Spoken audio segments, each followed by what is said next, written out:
Fact भी है अंशुमन, मैं अब आपको जोड़ लेती हूँ क्योंकि लूना 25/8 को लॉन्च होता है और उसके बाद हमारा तो अभी बहुत पहले 14 जुलाई और ये 8 अगस्त को, और तब वो जल्दी प्रक्रिया में होते हैं, तब उनका क्रैश भी हो गया, सारी चीज़ होंगे।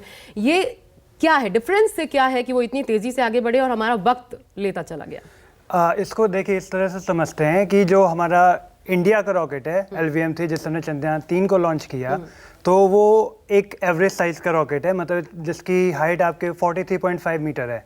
आप लूना की बात कर रहे हैं, तो जिस सोयूज से उन्होंने छोड़ा वो रॉकेट बहुत पावरफुल है।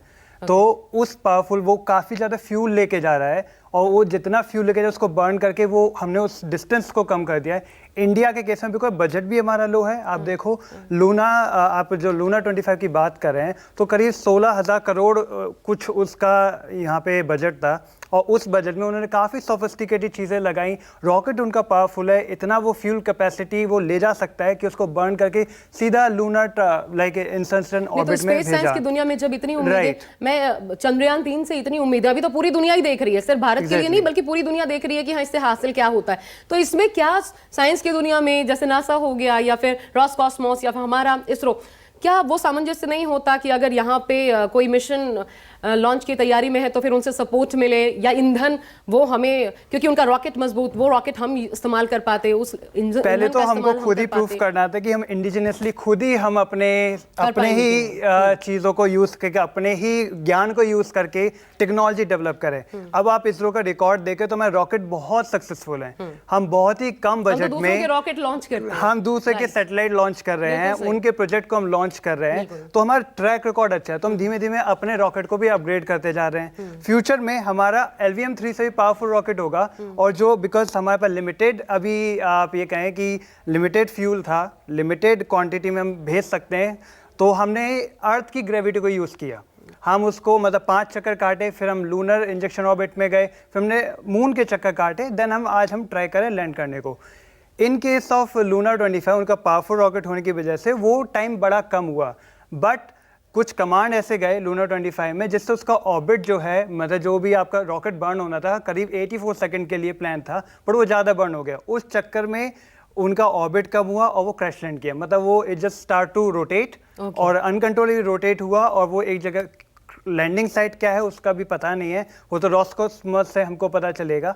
इन केस ऑफ अर्थ आज का दिन ही क्यों चूज है, क्योंकि वहाँ पे सनराइज है। जो लोकेशन में चूज करी है 70 डिग्री साउथ जो हमारा है, तो वहाँ पे सनराइज है, और जो भी हमारा विक्रम लैंडर है, रोवर है, दोनों ही सोलर पावर्ड हैं। तो स्पेसिफिकली आज वहाँ पे वो लैंड करेगा, और 100% वो लैंड करने वाला, बिकॉज जो भी चंद्रयान-1 से हमने सीख मिली, चंद्रयान-2 से हमें सीख मिली, हमको पता है लैंडिंग के टाइम क्या प्रॉब्लम हुई थी, हमने उसको रेक्टिफाई किया, सॉफ्टवेयर को और ज़्यादा बूस्ट किया, and we are very sure कि आज हम वहाँ पे लैंड करेंगे। अच्छा गौहर रजा साहब, फिर मैं आपको जोड़ना चाहती हूँ क्योंकि ये जो इतिहास की बातें हैं उस पर आपसे बात करना बेहतर होगा, क्योंकि ये तो लगभग 5 दशक हो गए हमने देखा। मिशन अपोलो से अगर मैं गिनाऊं तो तब से, और फिर उसके बाद स्पुतनिक हो गया रशिया का, और तमाम कामयाबियां, चाहे अंतरिक्ष में पहला सैटेलाइट गया रशिया का, ये तमाम चीजें तो रशिया ने की। होड़ थी एक दोनों देशों के बीच, हम उसमें शामिल हुए, चाइना भी सक्सेसफुल रहा नॉर्थ पोल पे, लेकिन हमने, क्योंकि नासा का ये एक खबर भी आई कि वो तो वहां पर सोसाइटी तक डेवलप करने की बात, सड़कें बनाने की बात तक नासा की तरफ से हो रही है नॉर्थ पोल पर, हमने उसी में आगे बढ़ने का प्रयास क्यों नहीं किया? हमने ये टफ मिशन क्यों चुना? क्योंकि एक हमारा मिशन था जिसमें हमने पानी खोजा, अब एक हमारा मिशन है जिसमें हम ये कोशिश कर रहे हैं कि साउथ पोल, जहां पर अब तक कोई नहीं उतरा, वहां हम चीजों को जान पाएं कि किस तरीके से खनिज मिल सकता है, क्या खनिज पाए जा सकते हैं, जीवन की कल्पना की जा सकती है कि नहीं। हमने वो सॉफ्ट, जो आसान हमारे लिए हो सकता था मिशन, वो क्यों नहीं चुना आगे बढ़ाने के लिए, या फिर अपनी धाक जमाने के लिए दुनिया में नॉर्थ पोल को देखते हुए? नहीं, हमने अपनी धाक जमाने के लिए नहीं किया है, और साइंटिस्ट इस तरह से नहीं सोचते हैं कि धाक जमाई जाए। हालांकि ये तो होड़ थी ना सर, स्पेस रशिया और अमेरिका के बीच ये धाक जमाने वाली बात थी ना, होड़ थी, और बहुत जमाने तक रही। हाँ, वहां बहुत धाक जमाने वाली बात थी, लेकिन साइंटिस्ट अपना काम भी कर रहे थे उस धाक जमाने के साथ साथ। वैसे ही हमारे देश के साइंटिस्ट जैसे गौरव बढ़ा रहे हैं, आम आदमी के लिए वो गौरव बढ़ाना है, लेकिन साइंस को आगे बढ़ाना भी बहुत जरूरी होता है साइंटिस्ट के लिए। तो हमने ये डिफिकल्ट मिशन इसलिए चुना है कि उस एरिया में इससे पहले कोई नहीं गया और हमें कॉन्फिडेंस था कि हम जा सकते हैं, और हम पहुंच तो गए ही उसके पास तक। वहां पर क्रैश हो गया, कम्युनिकेशन सिस्टम टूट गया, वो हो जाना। बात यह है कि हमने डेट एंट्री करने के बावजूद दुनिया से जो सीखा उसका इस्तेमाल हमने इतनी खूबसूरती से किया कि इंडिया के फेलियर रेट बाकी सारे देशों से बहुत कम है। यह समझना बहुत जरूरी है कि हम एक गरीब देश थे, या हम कहें कि बहुत दौलत वाले देश में गरीबी वाले देश थे, उसके बावजूद हमने साइंस के फील्ड में बहुत बड़ी बड़ी कामयाबियां हासिल की।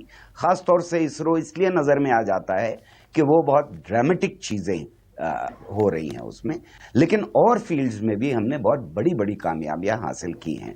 मैं ये समझता हूं कि इसरो जहां गौरव बढ़ा रहा है, वहां हमें यह भी सिखा रहा है कि हमें साइंस को लगातार सेलिब्रेट करना, उसका जश्न मनाना, इस देश में हर बच्चे के तक पहुंचाना वो कितना जरूरी है। देखिए, इस वक्त जो प्रेशर है इसरो के ऊपर, वो एक प्रेशर इस तरह का है कि ज्यादातर प्राइवेट सेक्टर की तरफ बढ़ाया जाए।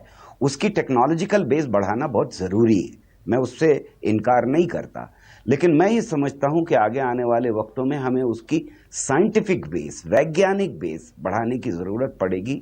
यूनिवर्सिटीज को, कॉलेजेस को और स्कूल तक को, जो चाइना ने किया है, उनको इन्वॉल्व करना होगा हर एक ऐसे साइंस मिशन के अंदर। दूसरी बात जो अभी कही जा रही है कि वहां पर कॉलोनाइज करेंगे जी। तो बहुत जरूरी था हमारे लिए कि हम अगर एक कदम आगे बढ़ना चाहते हैं तो साउथ पोल को देखना बहुत जरूरी है।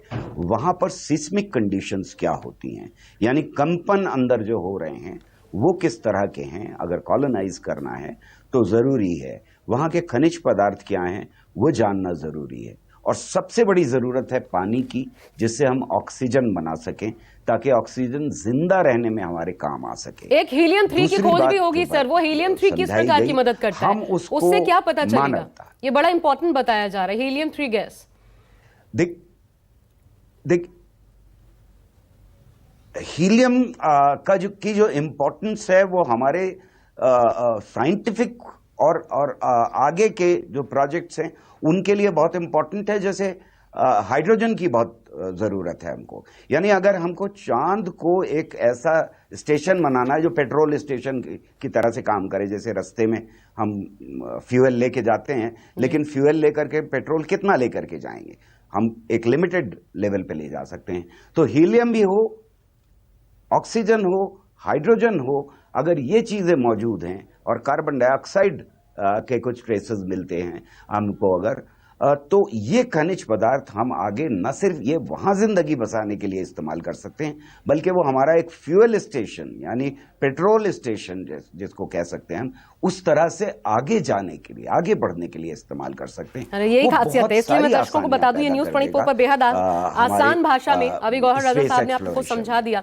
सर आपको इंटरप्ट कर रही हूँ, बेहद आसान सी लैंग्वेज में हम आपको समझाने की कोशिश कर रहे हैं, और ये हुआ भी है शायद समय के साथ। आकाश जी, अगर मैं गलत नहीं हूं, आप लोग भी ये महसूस करते होंगे कुछ बदलाव तो आया है देश में भी। मुझे याद है चंद्रयान 2 जब लॉन्च होने वाला था, मैं भी गई थी इसरो, और वहां पर हमने वो पूरे, भले वो पहली लॉन्चिंग जो थी वो सफल नहीं हो पाई थी, कुछ टेक्निकल खामी आ गई थी, लेकिन वहां पर लोगों का मौजूद होना, इसको बहुत क्लोजली वो चाहते हैं देखना, जानना, वो बदलाव तो आया है। क्योंकि बिल्कुल सही बात कही गौहर रजा जी ने कि डेवलपमेंट ऑफ साइंस जो होती है that leads to human development, इसको नकारा नहीं जा सकता। तो वो बदलाव तो आप महसूस करते होंगे कि आया है। जी हाँ, बिल्कुल। मैं गौहर रजा जी की बात से बिल्कुल सहमत हूँ। आप देखिए, एक इस तरह का माहौल बन गया है जैसे कि इंडिया वर्ल्ड कप फाइनल में पहुंचा हुआ है, और सारी कंट्री, बच्चे बूढ़े सब लोग इस पे। और मुझे एक चीज याद आता है कि जब हम लोग बच्चे थे तो एक ड्रीम जॉब होता था कि भाई नासा में जाके काम करें और आप वहां पे कुछ स्पेस मिशन में काम करें। और अब जब हम बच्चों से इंटरेक्ट कर रहे हैं तो हम देख रहे हैं कि एक नया ड्रीम अब बन रहा है, और उस ड्रीम में अब ये अल्टीमेट ड्रीम नहीं है कि हमें अमेरिका में जाके ही काम करना है। अब एक नया ड्रीम बन रहा है जिसमें कि इसरो को एक ड्रीम जॉब देखा जा रहा है, या कुछ बच्चे ऐसा भी चाहते हैं कि वो यहाँ पे खुद ही आके अपनी स्पेस कंपनीज खोलें। और हम देख रहे हैं कुछ एग्जांपल्स हैं, छोटे छोटे नए नए स्टार्टअप्स आए हैं स्पेस सेक्टर में जो कि बहुत अच्छा कर रहे हैं। तो ये जो एक नया ड्रीम आ रहा है, एक नया सपना आ रहा है लोगों में, बच्चों में, और इसमें आई थिंक ये एक बहुत बड़ा चेंज है इंडिया के लिए। और जब ये होगा, जब लैंडिंग होगी, तो एज अ क्रेडिबिलिटी, इंडिया की credibility as a scientific community वो भी एक बहुत बढ़ेगी। और उससे हर सेक्टर में मैं समझता हूँ कि नए नए इन्वेस्टमेंट्स आएंगे। बिल्कुल तो इसलिए अंशुमन, ये आपके एक युवा अपने आप में बहुत बड़ी बात है। जी आई जी थिंक जैसे बिल्कुल रजा जी अंशुमन को कह भी, रहे क्योंकि थे, युवा साइंटिस्ट हमारे सामने यहीं पे बैठे हुए हैं, तो जरा इनसे भी पूछ लूं, इनसे जानना बड़ा इंपॉर्टेंट हो जाता है। अंशुमन, यही फील करते हैं? बिल्कुल बिल्कुल, मैं बिल्कुल बात से सहमत हूँ। बिकॉज अभी आप देखिए जैसे जैसे डेवलपमेंट होता जा रहा है भारत में, तो छोटा बच्चा आप जाए स्कूल में भी आप जाएं, उससे पूछा वो कहाँ जाना है, वो या तो बोलेगा मुझे एस्ट्रोनॉट बनना है या मुझे साइंटिस्ट बनना है। और इसरो का जो ये मिशन है, ये आप एक छोटे बच्चे से एक बूढ़े तक जाइए। आज एक मैंने एग्जाम्पल देखा था कि जो बूढ़े हैं वो उन्होंने सिर्फ न्यूज़ पढ़ी कि भाई चंद्रयान हमारा उतर रहा है वहाँ पे, वो इतने एक्साइटमेंट थे, वो नेहरू प्लानिटेरियम गए और देखने के कि मुझे लाइव देखना है कि होता कैसे है। तो आप एक्साइटमेंट देखिए, वो आज भी हमें क्यूरियोसिटी देखने को देखिए। मिल रहा है। पल्लवी जब वहां पर मौजूद है, मीडिया क्या रहेगी वहां पर, तो आम लोग इतनी भारी तादाद में हैं, और इसलिए ये सेलिब्रेट करने का वक्त है।